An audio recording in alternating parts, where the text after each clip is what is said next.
Hello mga idol, gagawa tayo ng special chicken adobo. So ito yung mga kailangan natin. So ito gagamit ako ng drumstick.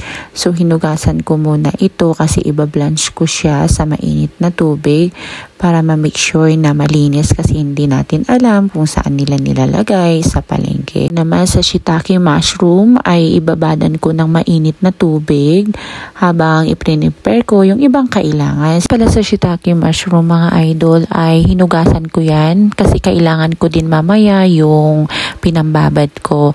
So dito sa meat natin mga idol ay lagyan ko ng pampalasa. So dito naglalagay ako ng mga herbs, mga salt, mga seasoning at saka ko ito paghahalo-haluin para matutally na combine at saka ma-absorb yung pampalasa na ilalagay ko. So ito na mga idol, na prepare ko na yung mga kailangan ko.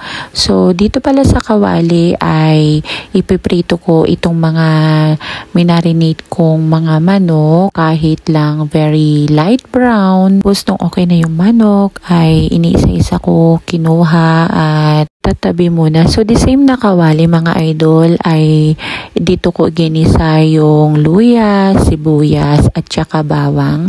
Yan mga idol ay ginisa ko muna ng dahan-dahan para lumabas yung mga katas bago ko inilagay itong patatas, carrots at saka yung shiitake mushroom. Saka ko iginisa na siguro mga 5 minutes bago ko ibalik itong prinito kong manok kanina.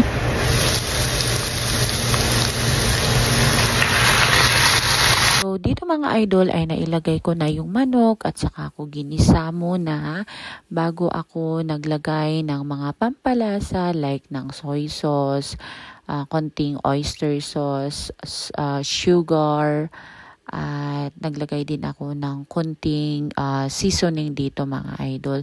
So dito pala sa pinagbabaran ko ng shiitake mushroom kanina ay nilagay ko at saka ko inilagay itong itlog at pinakuluan hanggang ito ay totally na maluto na lahat ng mga manok at saka tong carrots at saka patatas. So, ito na mga idol, luto na ang ating special adobo na may boiled egg with shiitake mushroom.